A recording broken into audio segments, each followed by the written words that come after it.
What is up, folks? Once again, I am in my car. I'm sitting at a light getting this going, and then I probably won't look at you much while I'm driving, but traffic, crazy end of the day traffic. So I am headed out right now to Webb City, so I got about an hour drive. And don't worry, I'm not going to talk for an hour. Hopefully this will be under 5 minutes is my goal. But I just wanted to talk about something that's an overarching principle.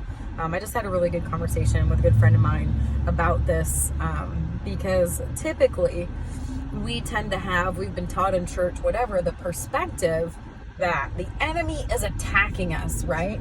Like Satan is trying to get at us. He's doing stuff and he's attacking us. And it's his fault and whatever. And, to an extent, I think that is true. He does, seek to devour who he can. He lies in wait, to pounce on his prey. He studies us. He's wanting to, do us dirty, right? He's wanting to just ruin our day and all that stuff. But there's a perspective that I want people to keep that I'm working on keeping myself. So please understand that I am also saying this so that my own ears can continue to hear it, because I truly believe that it's true. And I'm having to renew my mind to walk in it, because the Lord has given me the understanding, and now I have to renew my mind to walk in it. And I have to redo the steps that I take to approach stuff. So when bad stuff's happening to us, all around us, stuff's unfair, people act broken because they're broken and they're just mean and cruel and stupid, right? When all the things are happening, we can feel like the enemy's attacking us, right? But what we have to remember is that nothing happens to us as children of the living Elohim, as children of the living God, that doesn't cross Abba's desk for a stamp of approval. And a good friend of mine years ago had said this, and it's just now really starting to resonate, because I have had some epic failures this week in the way that I've handled just mounting stress and tons of things back to back not going correctly, and it inconveniencing me, it putting me out, it causing undue harm and stress. There's just stuff, right? It's life, it happens.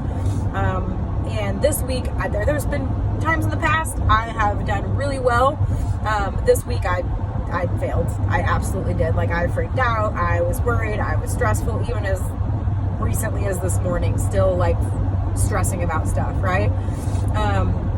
And so nothing happens without Abba's stamp of approval. Think about Job, okay? He legit gave Satan permission to torment the guy. We have to think of why. Why would Abba do that to children that he loves, okay? Because he cares more about our freedom than our feelings. He cares more about our spiritual maturity than the convenience in our lives, right? He cares more about us becoming more like him and overcoming the things of this world than us being comfortable. He cares about our holiness, right? So he's refining stuff, and we all have stuff, very much in the camp of needing stuff refined.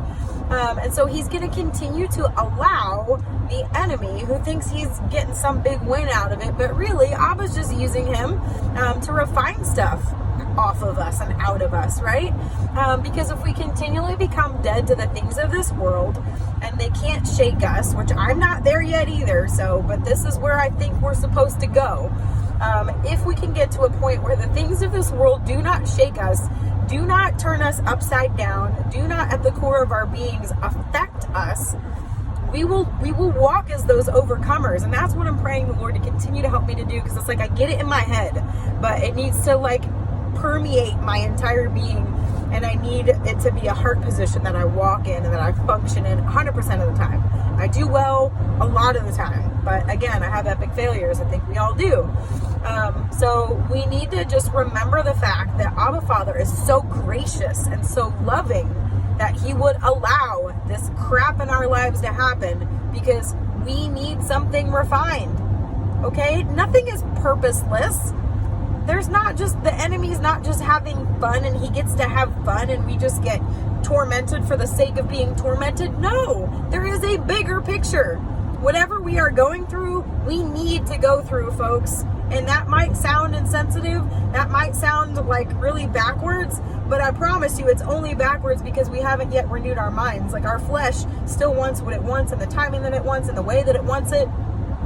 And we have to have a different perspective. We have to renew our minds. We have to function differently in an eternal perspective. And again, I too am learning this, but for anyone else who's going through this that feels like they keep going through trial after trial after trial, maybe it's the same type of trial after trial after trial. Another good friend of mine who's very wise, she said, you will continue to get the lesson until you get the lesson, right?